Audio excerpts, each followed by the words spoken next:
გამარჯობა, გრძელდება გადაცემა ფაქტი, ამჯერად საუბრობთ დემოკრატიის მაჩვენებელზე, ვიცით რომ ბოლო პერიოდში შეიცვალა ვითარება და არაერთი ფაქტი დაფიქსირდა ქვეყანაში, რაც მიუთითებს რომ დემოკრატიული პროცესები უკან მიდის, ამაზე არაერთი კვლევა არსებობს, მათ შორის როგორ ცხოვრობენ დევნილები 17 წლის განმავლობაში 2008 წლის ომის შემდეგ და რამდენად გრძნობენ თავს თანასწორად ამ ქვეყანაში. ამასთან დაკავშირებით იურისტი თია თედლიაშვილი არის ჩვენი დღევანდელი გადაცემის სტუმარი. თია, მოგესალმები. მადლობა გადაცემაში მონაწილეობისთვის. ვიდრე გადავალთ დევნილთა მდგომარეობის შეფასებაზე, მე მინდა შეფასება გთხოვო თვითონ ქვეყანაში განვითარებული პროცესების, იმიტომ რომ წლების განმავლობაში თავს იწონებდა ესა თუ ის ხელისუფლება არ აქვს მნიშვნელობა, რომ დემოკრატია ვითარდება ამ ქვეყანაში, წინ მივიწევთ და ასე შემდეგ, თუმცა ჩვენ ბოლო პერიოდში ნახეთ უამრავი ფაქტი, რაც ამას ნამდვილად ეჭქვეშ აყენებს. მოდი რა ვითარება თავდაპირველად გითხარით დემოკრატიის კუთხით ქვეყანაში და შემდეგ ვისაუბროთ იმ ადამიანებზე, რომლებიც უფრო მეტად გრძნობენ თავს უთანასწორო გარემოში. მოგესალმებით კიდევ ერთხელ, მადლობა მოწვევისთვის. დემოკრატიასთან დაკავშირებით დღეს უკვე იმდენად ბევრი საკითხი არის განსახილველი, რომ არ ვიცი ეს გადაცემა რამდენად გვეყოფა, თუმცა ფაქტი არის და ძალიან მკაფიოდ შესამჩნევი უკვე ის სიტუაცია, რაც ხდება რეალურად დემოკრატიის მაჩვენებლით ძალიან დავიხიეთ უკან, ანუ რაღაცა კი არ შეჩერდა და რაღაცა სტაგნაციის მდგომარეობაში კი არა ვართ. ძალიან დიდი ნაბიჯები გადავდგით დემოკრატიასთან დაკავშირებით, უკან სულით წავედით სამწუხაროდ და ეს აუცილებლად აისახება ჩვენ მომავალზე და ძალიან ცუდი შედეგების მომსწრეები შეიძლება გავხდეთ უახლოეს პერიოდში. ის რაც ხდება დღესდღეობით ქვეყანაში, იქნება ეს აქციების მონაწილეთა დარბევასთან დაკავშირებით, მათ დაკავებასთან დაკავშირებით, მათთვის საპატიმრო სასჯელის ზომებთან დაკავშირებით და ასე შემდეგ, ვერაფრით ვერ შეფასდება განვითარებული დემოკრატიული ქვეყნის სტანდარტებით, ხო? იმიტომ რომ იქ, სადაც მაგალითად გუშინ ვნახეთ ხელისუფლების ერთ-ერთი მაღალჩინოსანი, როგორ რა სიტყვებით ლანძღავდა მოქალაქეებს და ჟურნალისტებს და იქვე მდგომმა პოლიციელებმა რატომღაც ვერ გაიგეს მსგავსი ქმედება და ვერ გაიგონეს, მაშინ როდესაც ეს იგივე პოლიციელები სასამართლოს ხდომათა დარბაზში, იქ სადაც ბავშვებს ასამართლებენ, აქციაში მონაწილეობის გამო ამტკიცებენ, რომ 500-700 მეტრის იქით იმყოფებოდნენ, მიზანში ყავდათ თვითონ კონკრეტული პირი ამოღებული და აკვირდებოდნენ 10-15 წუთის მანძილზე და ზუსტად იციან, რომ ის ბავშვები არიან,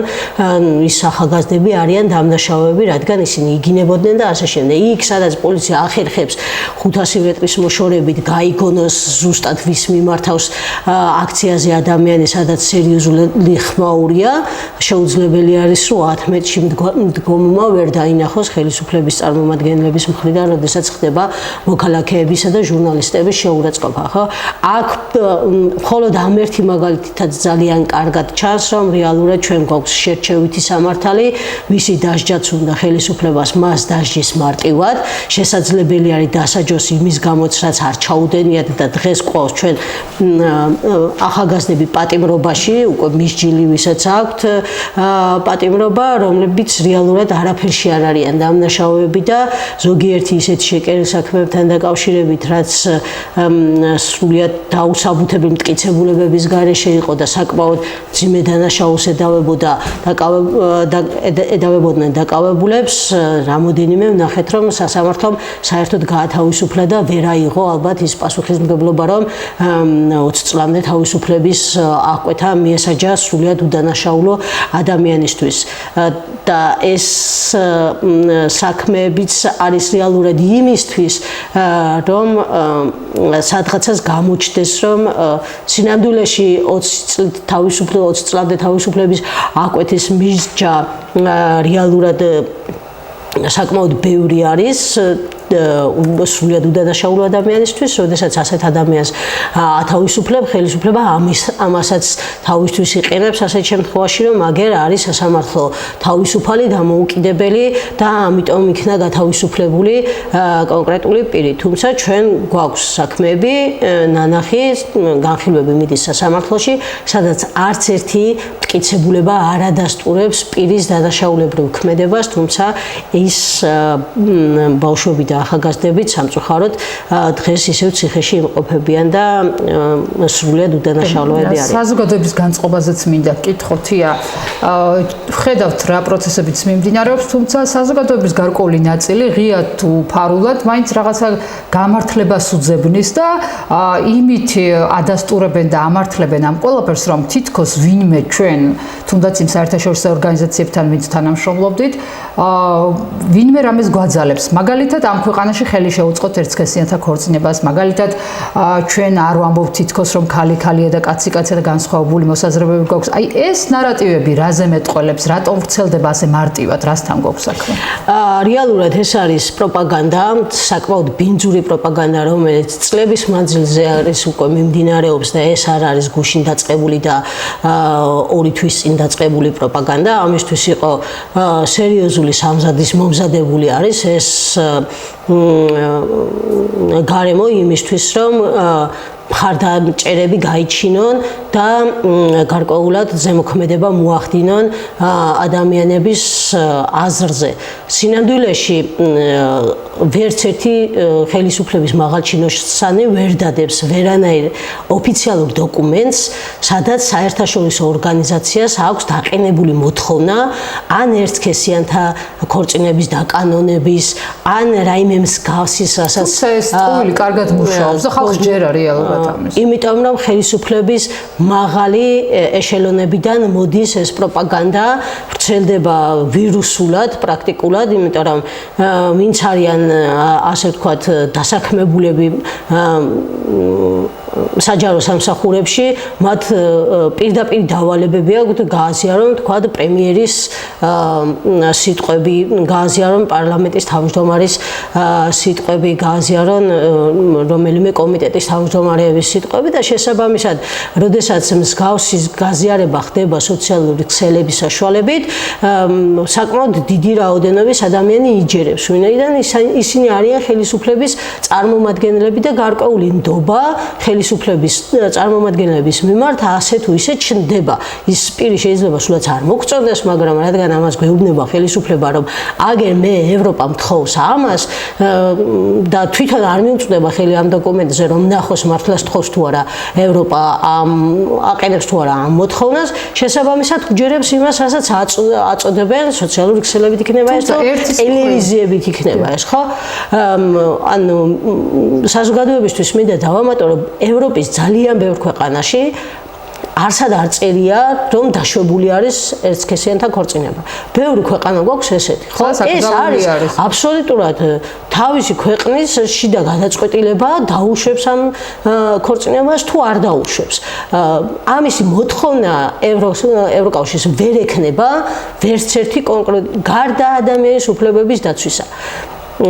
შესაძლოა უბრალოდ მოთხოვნა არის ასეთი რეალურად დაცული იყოს უმცირესობების უფლებები. იქ სექსუალური უმცირესობებიც კი არ არის დაკონკრეტებული. შეიძლება იყოს ეთნიკური უმცირესობები. შესაძლოა მხოლოდ უმცირესობები წერია. ანუ ჩამონათვალი არ არის ეთნიკური, რელიგიური და ასე შემდეგ.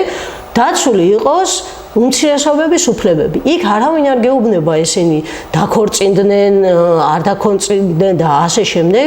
არავინ არ უარყოფს, არც დარწმუნებული ვარ ოპოზიციაში და არც სამოქალაქო საზოგადოებაში, რომლებიც მტრად გამოაცხადეს და მთელი თავიანთი ფუნქციონირების მანძილზე მხოლოდ იმისთვის მუშაობდნენ, რომ ქვეყნისთვის რამე ეკეთებინათ და ხალხისთვის რაიმე სარგებელი მოეტანათ. არსად არავის არ უწერია და არავინ არ იძახის, რომ ხალი ხალი არ არის და კაცი არ არის, ხო? ეს არის იმდენად აბსურდული თემა, შემოგდებული თემა, ისევე როგორც სექსუალური უმცირესობების თემა, ასევე რელიგიური თემა, ან იყენებენ ისეთ თემებს, რომელიც ადამიანებისთვის არის სენსიტიური და რეალურად საინფორმაციო და მანიპულაციური ომი ხდება ზუსტად ამ ტექნიკებით. და აი რაოდენად კარგად გავაკეთეთ. ჩვენ ნახეთ, რომ გავრცელდა ინფორმაცია, რომ კობახიძეს გაუგზავნია წერილი ევროკავშირის საპასუხოდ 31 აგვისტოს და იქ ადასტურებს, რომ ჩვენ გვინდა ევროკავშირი ამისთვის ვიბრძვით და არაერთი ანტიკორუფციული კანონი დავაწესეთო და ასევე ჩვენი სურვილი არის, რომ გავხდეთ ევროპის ნაწილი. ეს ერთი მიმართულება და ამის პარალელურად მიმდინარეობს ევროკავშირის დისკრედიტაცია. აი ამ შემთხვევაში ეს ორმაგი სტანდარტი რაზე მეტყველებს და რა უნდა რეალურად ამ ეს არის რეალურად ამორჩევლის მოტყუება, სადაც ვერც უარყოფს ხელისუფლება, ანუ პირდაპირ არ უნდა თქვას, რომ აი მე არ მინდა ევროპა. ამას გამოიყენებენ შემდეგ იმისთვის, მხოლოდ ამას ემსახურებოდა ეს და მეტი არაფერს, რომ აი ნახეთ, მე მივწერე კიდეც რომ მინდა ევროპა, მაგრამ საამისოდ თუ მე არ ვაკეთებ არაფერს და პირიქით ვაუარესებ ყველა კანონს, რამაც შეიძლება დემოკრატიული ღირებულებები გაზარდოს, დემოკრატიული წინსვლა გამოიწვიოს ქვეყანაში, ადამიანის უფლებები გაცილებით მეტად იყოს დაცული, თუ კი ამ ყველაფრის საწინააღმდეგოს ვაკეთებ მე, მაგრამ წერილს ვაგზავნე რომ მე მინდა ევროპა, ბუნებრივია ევროკავშირი არ იფიქრებს რომ შენ მართლა გინდა ეს ევროპა, ხო? ეს არის თუმცა დაუსაბუთებელია გააკეთეს უკვე განცხადებები. ფარსი, ეს არის რეალურად ფარსი, რომ მე სათქმელად გქონდეთ, რომ აი მე პირიქით მივწერე რომ მინდა ევროპა, მაგრამ თვითონ არ მოისურვეს და აღარჩება სხვა გამოსავალი გარდა რუსეთისა. დაახლოებით ამის გამო არის მსგავსი წერილები მიწერილი, ისევე როგორც ჩვენმა ეგრეთ წოდებულმა პრეზიდენტმა მიწერა ამერიკის პრეზიდენტს, ხო? ეს იყო რეალურად ეს ღია წერილი ემსახურება არა იმას, რომ რაიმე პრეტენზია აქვს ამერიკის პრეზიდენტთან პატარა საქართველოს პრეზიდენტს, არამედ ეს არის ზემოქმედება საკუთარ ამომრჩეველზე, რომ აი ნახეთ, ჩვენი პრეზიდენტი ცდილობს ურთიერთობების მოგვარებას ამერიკას, მაგრამ ისინი გვიკეტავენ კარს. ესეც არის ერთ-ერთი საშუალება, როგორ მოახდინო ზეწოლა, ეს არის ზუსტად მანიპულაცია, ამას ქვია და ჩვენი ხელისუფლება დღეს გვმართავს მანიპულაციულად. და რაც შეეხება აი ხა უახლოეს პერიოდში ჩვენ თუ გადავავლებთ თვალს, მათ შორის არჩევნების წინ გასულ წელს ომის თემა იყო ძალიან აქტუალური და ამ ქვეყანაში მაცხოვრებელთა რაღაც ნაწილს ჯეროდა, რომ თუ ეს ხელისუფლება არ დარჩებოდა, ამ ქვეყანაში ომი დაიწყებოდა, მაგრამ ვინ დაიწყებდა ომს, ვინ არის რეალური მტერი, ამას არავინ არ აკონკრეტებდა. აი ეს ომის თემა რატომ ესე თქვა განსაკუთრებით საოკუპაციო ხასთან მაცხოვრებლებისთვის დამაჯერებელი რატო გახდა, რატო მგონიათ რომ იქ მაგალითად ევროკავშირის ქვეყნები, რომლებსაც ერთმანეთში ომი არ აქვს და ამაზე მშვიდობის პროექტი არის ზოგადად, რატომ ხდება რომ ევროკავშირის მიმართ არის გაჩენილი ეჭვები ამ ხალხში, რომ თითქოს ის ხელს უწყობს ომის პროპაგანდას და ომის პროვოცირებას ცდილობს, რომ ჩათრევა უნდა ამ ქვეყნის და ამ ხალხმაც დაიჯერა, რომ ეს ასე არის და მე მაგალითად, როდესაც ჩავდიოდი სოფლებში, იქ ძალიან ბევრი ამბობდა, რომ აი თუ ესენი არ ავირჩიეთ, მაშინ ომი დაიწყება. ასე ჯეროდა ხალხს. და შემდეგ უკვე გადავიდეთ ამ ომის შედეგად დაზარალებულ მოსახლეობის მდგომარეობაზე, ჯერ აი ეს ომის პროპაგანდა რისთვის და ვისთვის არის გამიზნული, ეს რომ შევაფასოთ. ომი არის ისეთი მდგომარეობა, რომელიც დარწმუნებული ვარ, რომ დედამიწის ზურგზე არავის არ უნდა, ხო? ეს ჩვეულებრივ ადამიანს, ნორმალურ მოქალაქეს შეუძლებელი არის, რომ ომი უნდოდეს. თუმცა განსხვავებულ აზრს, როდესაც გამოთქვა ომი გინდაო, გეკითხებია. ხო, შეუძლებელია, ანუ ის, როდესაც საარჩევნო კამპანია აგებული იყო იმაზე, რომ ჩვენ არ გვინდა ომი, მე ვერ ვნახე საარჩევნო კამპანია, ვერავისი, ვინც იძახდა, რომ მე ომი მინდა, ხო? არავის არ უნდა ომი, როგორც არ უნდა ხელისუფლებას ომი, ისე არ უნდა უნდა ოპოზიციურ პარტიას, ისე არ უნდა ჩვენი ქვეყნის ნებისმიერ მოქალაქეს, ხო? ომი საკმაოდ დიდ შიშს იწვევს ადამიანში, ომის ხსენება ზოგადად დიდ შიშს იწვევს ადამიანში, ეს ძალიან ბუნებრივი ფსიქოლოგიური მდგომარეობა არის, რომ ადამიანს არ უნდადეს ომი. განსაკუთრებით ჩვენი რეგიონისთვის, რომელმაც სულ რამოდენიმე წლის წინ გამოიარა და ყველას კარგად გვახსოვს რა სიტუაცია იყო და ამ მდგომარეობაში ყოფნა, რა თქმა უნდა, არავის არ ენდომება. აქცენტს დღევანდელი ხელისუფლება ამ შემთხვევაში აკეთებდა იმას, რომ ჩვენი არსებობის პირობებში, ანუ ჩვენი მმართველობის პირობებში საქართველოს არ ქონია ომი. რეალურად საქართველოს აქვს აი ეს საინფორმაციო ომი, რაც ახლა გვაქვს, რომ ცუდია ევროპა და რუსეთი არის კარგი. თუ კი ჩვენ აგვირჩევთ რუსეთი თავს არ დაგვესხმება და ასე შემდეგ. რეალურად თუ კი ეს ხელისუფლებაც არ იქნება ყურმუჭრილი მონა რუსეთისა, როგორც სხვა ხელისუფლების პირობებში იქნებოდა რისკი, რომ თავს დაგვსხმოდა, ისე იქნებოდა ამ ხელისუფლების პირობებში. მაგრამ საკითხი დგას ასე, ვინც ცოტა ანალიტიკურად შეხედავს, შენ თუ მე მემორჩილები ყველანაირად და ჩემს სასარგებლო პოლიტიკას ატარებ ხალხში, მე რატომ უნდა გესროლო, ტყვია, რატომ უნდა დავხარჯო სულ მინიმუმ, ტყვია წამალი, ჯარის რესურსი და ასე შემდეგ, იმისთვის რომ შენ ომი დაგიწყო. ჩვენ რეალურად ვართ ახლა იმ პროცესში, როდესაც რუსეთი გვიპყრობს ომის გარეშე. თუ კი საინფორმაციო ომით ახერხებს, რომ დამიპყროს და თავის პოლიტიკურ რესურსებზე გადამიყვანოს, რაღაცა დამესხმევა თავს. ომი არ ყოფილა ამათ პირობებში სწორედ ამის გამო, იმიტომ რომ არაფერი საფუძველი არ აქვს, რატო უნდა დახარჯოს თავისი რესურსი, მაშინ როცა გაჩაღებული ომი აქვს უკრაინასთან და ვერც იმას ვერ ვიტყვით, რომ უკრაინას დიდი მასშტაბებით ჯობნეს ან რაიმე ამდენი დრო არ დაჭირდებოდა რეალურად, რომ საკმარისი რესურსი იყოს იმისთვის, რომ უკრაინა მარტივად დაიპყროს და იქ, სადაც დიდი რესურსი ჭირდება, იმ რესურსს არ გამოიყენებს იმ ქვეყნისთვის, რომელიც ისედაც თავისია, ხო? ჩვენ ვინც ისედაც გვემხრობა და ისედაც აი ოჯახურ პირობებშიც რო ავიღოთ, ჩვენ მხარეს არის, ჩვენ გვეხმარება და ჩვენ გვემხრობა, იმ ადამიანთან ომი რატომ იქნება? ეხლა მე ხო არ დავიწყებ ომს და ხო არ შეუვარდები სახლში და აუტეხავ ამბავს, ხო? აი ეს რო განვაზოგადოთ და გავშალოთ მასშტაბებში და ახლობით ესია, არა ჭირდება, რეალურად არ ჭირდება ომი. ის რაც ეხლა კომისიის დასკვნამ დადო, სადაც პრაქტიკულად კომისია შექმნეს იმისთვის, რომ რუსეთისთვის დაემტკიცებინათ, რომ ომი ჩვენ დავიწყეთ, ეს მე ვფიქრობ, რომ ეს დასკვნა არის ქვეყნის ღალატი. იქ, სადაც პირდაპირ ეთერში იკითხებოდნენ ოფიცრები, მაიორები და ასე შემდეგ, რომლებსაც სახელმწიფო საიდუმლოება უნდა შეენახათ სიცოცხლის ბოლომდე, წულუკიანის კომისია აიძულებდა ეთქვათ პირდაპირ ეთერში, ხო? დამთავრებული არის, ეს არის სამხედრო დანაშაული ამ კომისიის დასკვნა ჩემი პირადი შეფასებით, ვინაიდან მსგავსი რამის გაკეთება არავითარ შემთხვევაში არ შეიძლება და ვერ მეტყვით მაგალითს, ვინმეს ომის მდგომარეობა გამოეკვლიოს ამგვარი მეთოდით.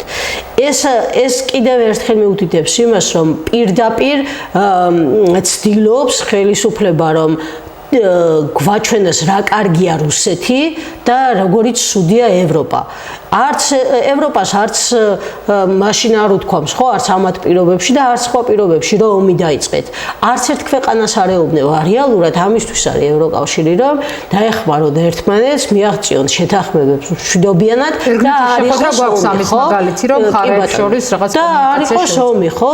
პირიქით ქვეყნებს ეხმარება მთელი თავისი რესურსით იმისთვის, რომ კონფლიქტები მშვიდობიანად იქნეს მოგვარებული. და ამ დროს, როცა აბრალებ ევროპას, რომ ომი უნდა, ეს არის ტყუილი, პირდაპირი ტყუილი და ეს არის ხალხის აზრზე ზემოქმედება, რომ შეგაშინოს, რომ თუ არ ვიქნები მე, მაშინ იქნება ომი. არც ამად გარეშე არ იქნებოდა ომი, იმიტომ რომ არცალია ამ წუთში რუსეთს იმისთვის, რომ აქ მოვარდეს, ომი დაიწყოს და კიდევ სხვა რესურსი დახარჯოს. მაშინ თუ კი ჩვენ უფრო გამტკიცდებოდით და უფრო მეტად დაუახლოვდებოდით ევროპას, ეს არ ენდომებოდა, ხო, ბუნებრივია. ნახეთ, ტრამპთან შეხვედრის დროს პირობა რა იყო, რომ უკრაინა არ უნდა გაწევრიანდეს ნატოში პირდაპირ მოთხოვნა იყო, ერთ-ერთი პირდაპირ მოთხოვნა, რომ ნატოში გაწევრიანების იმდენად ეშინია რუსეთს, რომ მის გარშემო ქვეყნები გაწევრიანდნენ ნატოში, რომ მერე ვეღარ იგრძნობს თავს თავისუფლად, ვისაც მოუნდება, რომ დაესხას თავს და გაანადგუროს და აიძულოს, რომ მის მხარეს იყოს, ხო? ანუ რუსეთის ინტერესები ძალიან მკაფიოდ არის სამწუხაროდ გამოკვეთილი. რეალურად თავიდანვე როცა ეს ამ კანონების, რასაც რუსულ კანონს უწოდებდით, შემოტანა დაიწყეს, მაშინვე გაჩნდა და სწორი პროტესტიც გაჩნდა.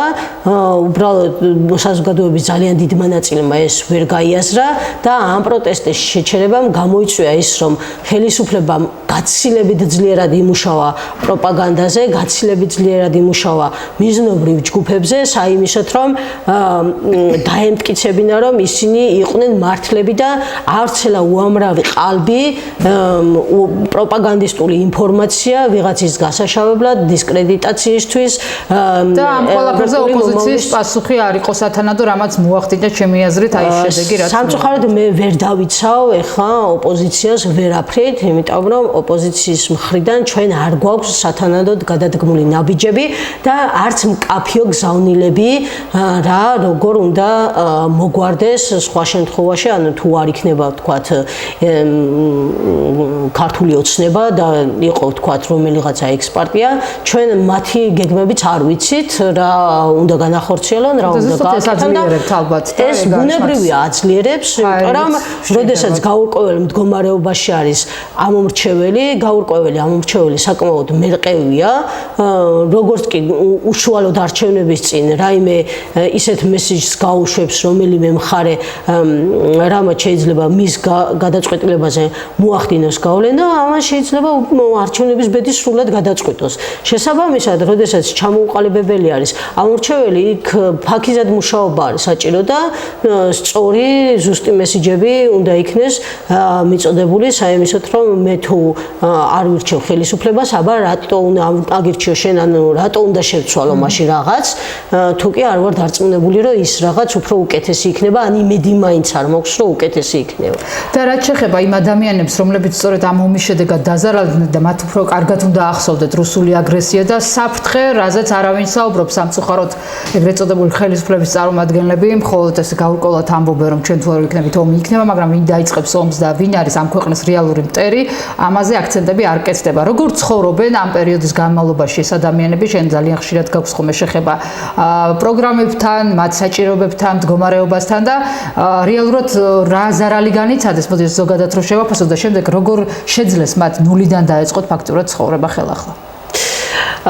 კი ბატონო, დევნილების უფლებრივი მდგომარეობა ასე თუ ისე გაუმჯობესებისკენ წავიდა, თუმცა ეს არ მომხდარა 1 და 2 წლის განმავლობაში, ანუ 2008 წლის შემდგომი დევნილების მდგომარეობა ვიტყოდი, რომ ბევრად უმჯობესი არის, ვიდრე 90-იანი წლების დევნილების მდგომარეობა, ვინაიდან მათ მართლა კატასტროფულ სიტუაციაში მოუწიათ ცხოვრება და თუ კი გავიხსენებთ მათ საცხოვრებელ პირობებს, რა პირობებშიც უწევდათ ცხოვრება, ეს იყო აი ძალიან არაადამიანური პირობები, სადაც არანაირი საშუალება არ იყო, რომ ღირსეულად ეცხოვრა ადამიანს.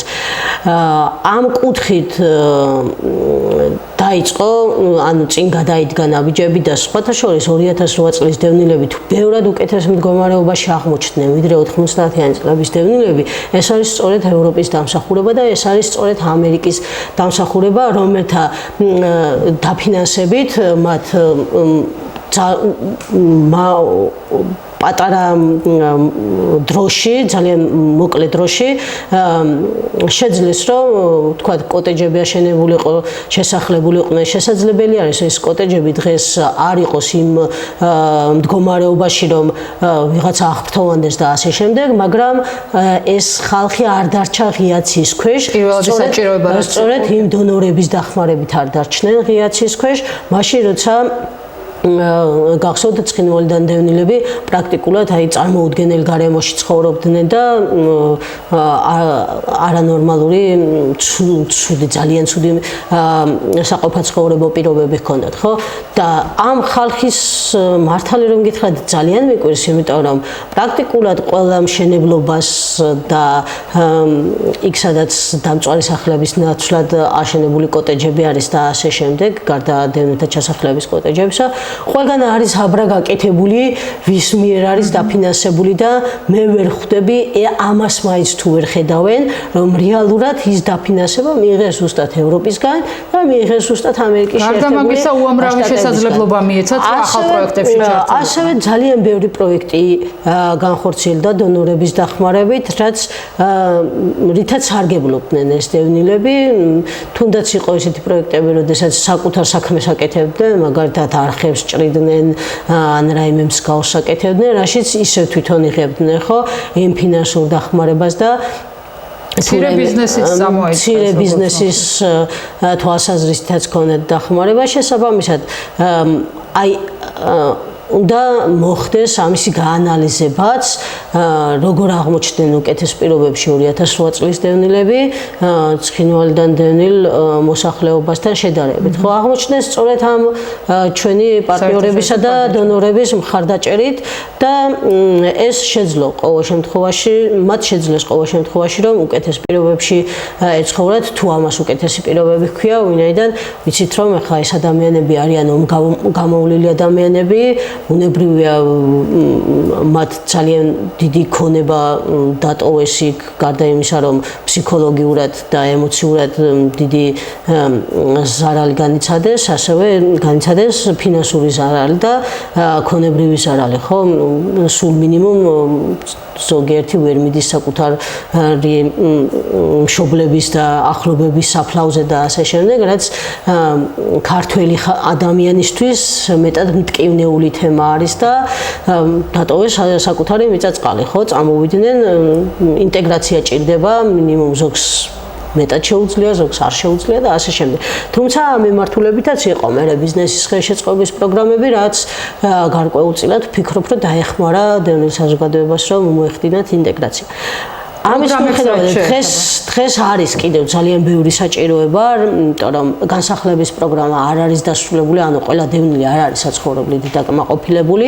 შესაბამისად, ეს ადამიანები გაცილებით ცუდ მდგომარეობაში არიან, ვიდრე ისინი, ვინც უკვე საცხოვრებლად არის დაკმაყოფილებული და სხვადასხვა პროგრამებით სარგებლობს. შესაბამისად, გვაქვს კიდევ, რა თქმა უნდა, დიდი საჭიროება, რასაც ჭირდება საკმაოდ დიდი რესურსი, რომ სრული ინტეგრაცია მოხდეს ამ ადამიანებისა და სრულფასოვან საზოგადოების სრულფასოვან წევრებად იგრძნონ თავი. სახელმწიფო პროგრამები თუ მოქმედებს მათთვის სასარგებლოდ თუ იყენებენ ამ პროგრამებს? კი, არის სახელმწიფო პროგრამები გვაქვს და ბოლო პერიოდში საკმაოდ წარმატებულად განხორციელებული საკმაოდ ბევრი პროგრამა არის.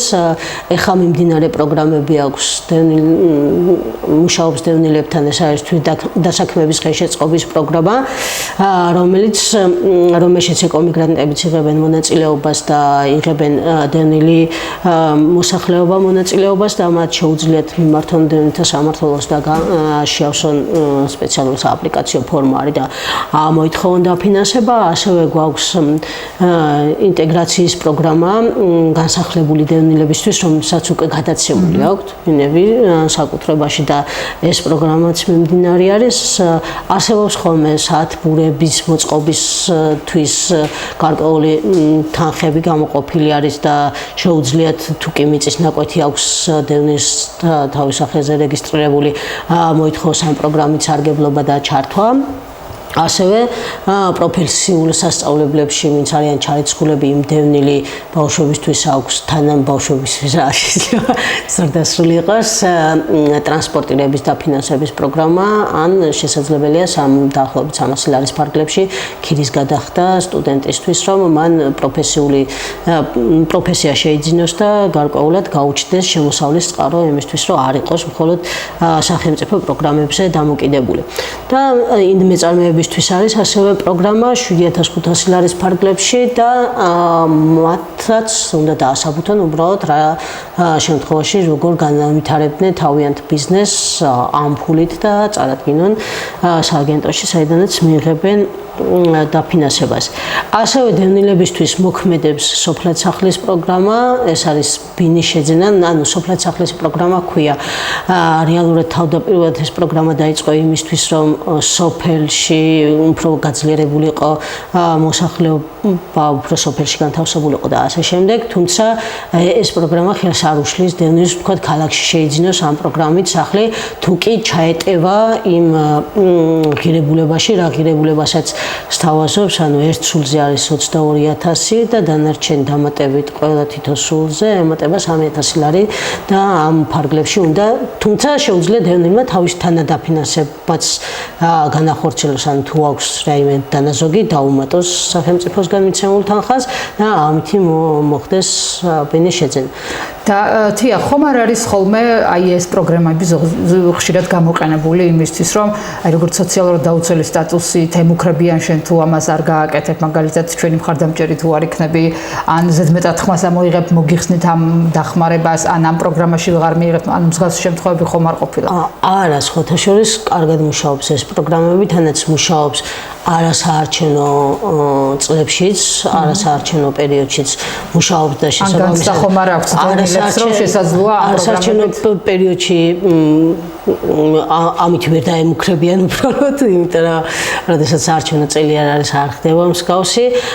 მე არ ვიცი, შეიძლება არსებობდეს ვიღაცა თითოეულ ადამიანი, რომელიც ვთქვათ, ამ დისკრიმინაციაში შეიძლება მიუთითებდეს, თუმცა ახლა ჩემთვის ცნობილი არ არის, რომ ამას იყენებენ ხო, მოსახლეობას უნდა კონდეს განცდა, რომ ეს არაფერ შუაში არ არის მის არჩევანთან და დიახ, რა თქმა უნდა. თუ ვინმე ამასთან დაკავშირებით რამე პრობლემა შეუქმნის, ხმამაღლა უნდა ისაუბროს ამაზე, თუმცა ჩვენ ხმამაღლა საუბარს ვეღარ ვისმენთ ბოლო პერიოდში, იმიტომ რომ ყველა რაღაც დაშინებულია და ერიდებიან ჩვენთანაც ურთიერთობას მათ შორის და ალბათ ეს ყველაფერი გამოწვეულია იმ ცენზურას და რეპრესიებიდან, რაც მივიღეთ ბოლო პერიოდში და დასასრულისკენ თია, რომ შევაფასოთ დევნილების მდგომარეობის ფონზე თანასწორობა საქართველოს იდეური მოქალაქის ამ ქვეყანაში, როდესაც ვხედავთ რამდენ პრობლემას, ვხედავთ ამდენ შემზღუდავ კანონს, რა უნდა გაკეთდეს იმისთვის, რომ ეს უკუსლა გამოვასწოროთ დემოკრატიული თვალსაზრისით, რა როლი აქვს ამ შემთხვევაში ევროკავშირს, რომელიც უკვე დაპაუზებულია და ის მხარდაჭერა აღარ აქვს სამოქალაქო საზოგადოების მიმართ, რაც მანამდე ჰქონდა, როგორ უნდა განვითარდეს პროცესები და რა როლი გვაქვს თითოეულ მოქალაქეს ამ პროცესში. რეალურად ევროპის ყველაზე მთავარი მოთხოვნა არის ადამიანის უფლებების დაცვა. ამ ფუნდამენტურ მოთხოვნას არ ცდება ევროკავშირის არც ერთი მოთხოვნა, რასაც უყენებს წევრობის მსურველ ქვეყანას. ზუსტად თანასწორობის პრინციპს გულისხმობს ეს, რომ ყველა ადამიანი თანასწორად სარგებლობდეს და თანასწორი იყოს კანონის წინაშე. ჩვენი რეალური ძირითადი პრობლემა არის ის, რომ გვაქვს ქვეყანაში შერჩევითი სამართალი, რომელიც სისხლში და ძვალში გვაქვს გამჯდარი. მინდა მოგახსენოთ, რომ ეს არ არის მხოლოდ დღევანდელი პრობლემა. ეხლა უბრალოდ ვინაიდან თვითონ ხელისუფლებაც მოტივირებული არის, რომ ასე იმოქმედოს, უფრო მკაფიოდ ჩანს და უფრო ნათლად ვხედავთ, რომ რეალურად ქვეყანაში შერჩევითი სამართალი გვაქვს, რაც თანასწორობას ბუნებრივია გამორიცხავს, თორემ რეალურად გვაქვს, იმიტომ რომ ჩვენ რატომღაც ქართული ხალხი მოტივირებული არის იმისკენ, მობილიზებულია იმისკენ, რომ ისარგებლოს გარკვეული პრივილეგიებით. მაგალითად, თუ კი იკავებს რაიმე თანამდებობა შინაგან საქმეთა სამინისტროში, ის რომელ ავტომობილსაც მართავს, გათავისუფლებული არის ჯარიმებისგან, ანუ რომ გაიაროს ვიდეო კონტროლზე, ჯარიმა არ მოსდის იმ მანქანას. მაშინ, როდესაც მე მომდის, ის თუ არის ოპერატიული დანიშნულების ავტომობილი, ბუნებრივია, კი ბატონო, მეც თანახმოვარ, ასე იყოს, მაგრამ თუ კი ეს თანამშრომელი თავის საკუთარი ავტომობილით მოძრაობს, რატო უნდა იყოს გათავისუფლებული, ხო? ეს არის მაგალითი იმისა, როგორ ვიყენებთ, ანუ როგორ ვარჩევთ, ვინ შეიძლება სარგებლობდეს პრივილეგიებით და ვინ არა.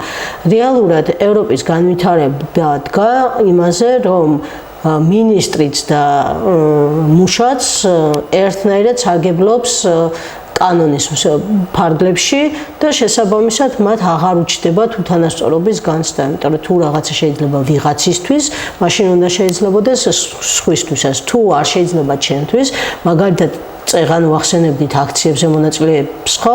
თუ აქციის მონაწილის მხრიდან გინება არის დასჯადი, მაშინ სამართალდამცავი ორგანოების წარმომადგენლები რომ უშველი სიტყვებით აგინებენ, ესეც უნდა იყოს დასჯადი, ხო? ასეთ შემთხვევაში აღარ იქნებოდა ის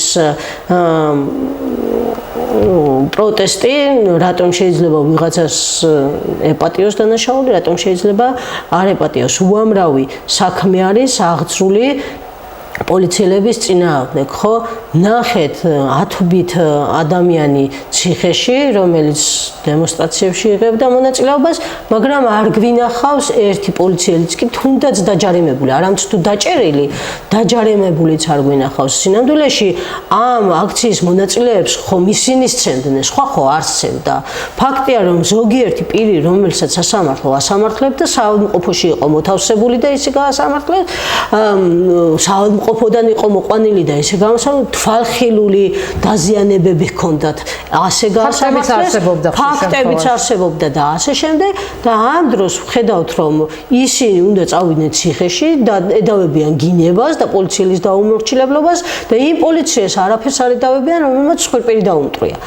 აი, სანამ არ გვექნება ადამიანის უფლებები იმგვარად დაცული, რომ ყველა თავს თანასწორად გრძნობდეს და ყველა კანონის წინაშე გრძნობდეს ვალდებულებას, მანამდე ჩვენი დემოკრატიული განვითარება ალბათ შორს გადაინაცვლებს და ვერაფრით წინ ვერ წავიწევთ. მადლობა თია და მადლობა საინტერესო საუბრისთვის. ჩვენი დღევანდელი გადაცემა ამით დასრულებულია. საუბრობდით დემოკრატიის მაჩვენებაზე, რომელთან დაკავშირებითაც ბოლო პერიოდში უკუსვა გვაქვს, ყველა კვლევა ამას ადასტურებს. ჩვენ მომდევნო გადაცემაში უკვე პროექტის შედეგებს შევაჯამებთ, ასე რომ დაგვალოდეთ. დიდი მადლობა რომ იყავით ჩვენთან ერთად.